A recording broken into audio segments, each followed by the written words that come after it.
Kalau kita lihat ke tengah Sungai Musi di Palembang, ada satu pulau kecil yang, menyimpan sebuah rahasia.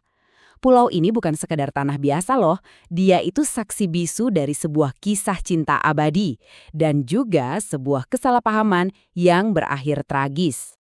Pertanyaannya kelihatannya simpel ya, tapi jawabannya itu terkunci dalam sebuah legenda. Pulau ini namanya Pulau Kemaro, yang artinya pulau kering. Aneh kan? Gimana ceritanya sebuah pulau di tengah sungai raksasa nggak pernah kebanjiran sama sekali? Nah, buat nemuin jawabannya, kita mesti mundur jauh ke belakang, ke sebuah kisah kuno. Oke, jadi untuk memecahkan misteri ini, kita perlu putar waktu kembali.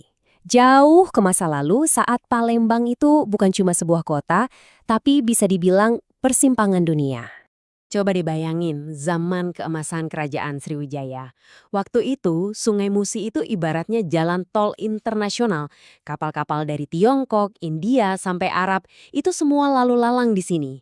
Bawa rempah, sutra, ide-ide baru, dan tentunya orang-orang dari berbagai penjuru dunia. Nah, di tengah hiruk-pikuk inilah kisah kita dimulai. Di persimpangan budaya yang super ramai ini, takdir mempertemukan dua insan, seorang putri dari Palembang dan seorang saudagar dari negeri seberang. Kenalan dulu yuk sama tokoh utama kita, Siti Fatimah, seorang putri bangsawan Palembang, dan Tan Bun An, saudagar muda yang datang dari Tiongkok. Pertemuan mereka di tepi Sungai Musi ini bukan cuma urusan bisnis biasa, tapi jadi percikan cinta pertama yang melintasi lautan dan juga budaya. Dan yang bikin cerita ini beda, ini tuh bukan kisah cinta terlarang loh, justru sebaliknya, hubungan mereka direstui. Harusnya ini jadi awal dari kisah bahagia selamanya kan, simbol sempurna dari perpaduan dua budaya. Tapi, ya seperti yang kita tahu, takdir kadang punya rencana lain. Titik balik yang mengubah segalanya jadi tragedi datang dari tempat yang gak disangka-sangka. Sebuah hadiah. Satu kesalahpahaman yang bener-bener fatal. Oke, coba bayangin situasinya.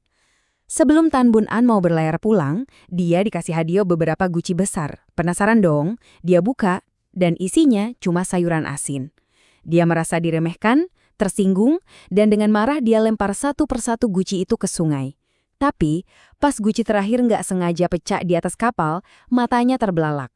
Dia melihat sesuatu yang bikin dia langsung membeku. Ternyata, sayuran asin itu cuma lapisan pelindung. Di bawahnya, tersimpan harta karun yang sebenarnya, emas dan perhiasan yang sangat berharga. Ini bukan penghinaan, tapi hadiah pernikahan yang tulus dari keluarga Siti Fatimah. Sebuah niat baik yang disalahpahami secara fatal. Hancur lebur karena rasa bersalah, Tan Bun An gak pikir panjang. Dia langsung lompat ke arus deras Sungai Musi, nekat mencoba menyelamatkan harta yang udah dia buang. Tapi dia gak pernah muncul lagi. Siti Fatimah melihat semua kejadian itu dari tepi sungai. Hatinya hancur berkeping-keping. Buat dia, hidup tanpa Tan Bun An itu udah nggak ada artinya lagi. Dengan putus asa, dia pun ikut melompat ke dalam air, memilih untuk menyatukan takdir mereka di dalam kematian. Tapi, akhir tragis mereka ternyata bukan akhir dari segalanya. Justru sebaliknya, dari kedalaman sungai, sesuatu yang abadi malah lahir. Kata legendanya, nih, tepat di titik di mana mereka berdua tenggelam, sebuah gundukan tanah perlahan-lahan mulai muncul ke permukaan. Sedikit demi sedikit, sebuah daratan baru terbentuk, seolah-olah didorong dari dasar sungai oleh kekuatan cinta mereka. Dan inilah dia, jawaban dari misteri kita di awal tadi. Pulau itu dinamai Kemaro, yang artinya kering. Karena secara ajaib, pulau ini nggak pernah tenggelam, bahkan saat Sungai Musi lagi banjir besar. Legenda bilang, daratan ini adalah simbol cinta abadi mereka yang menolak untuk ditelan oleh air mata dan juga sungai. Jadi, apa sih pelajaran yang bisa kita ambil dari legenda ini? Ini lebih dari sekedar kisah cinta. Ini pengingat yang kuat banget gimana kesalahpahaman itu bisa menghancurkan segalanya dan gimana cinta sejati itu butuh kepercayaan tanpa syarat.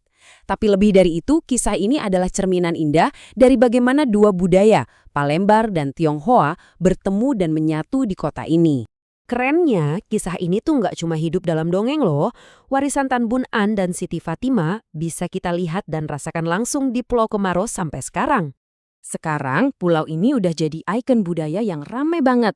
Di sana berdiri pagoda megah setinggi 9 lantai dan juga kelenteng Hock Ching Rio. Setiap tahunnya, tempat ini jadi pusat perayaan Cap Gomeh, festival penutup Tahun Baru Imlek yang menarik ribuan orang untuk merayakan sekaligus mengenang kisah cinta yang melahirkan pulau ini. Legenda Pulau Kemarau ini jadi bukti nyata bagaimana sebuah tempat bisa menjadi penjaga abadi dari sebuah cerita tentang cinta, kehilangan, dan kepercayaan. Ini jadi bikin kita mikir ya, kalau di budaya kalian sendiri, ada nggak sih kisah cinta abadi yang paling diingat, yang terus diceritain turun-temurun?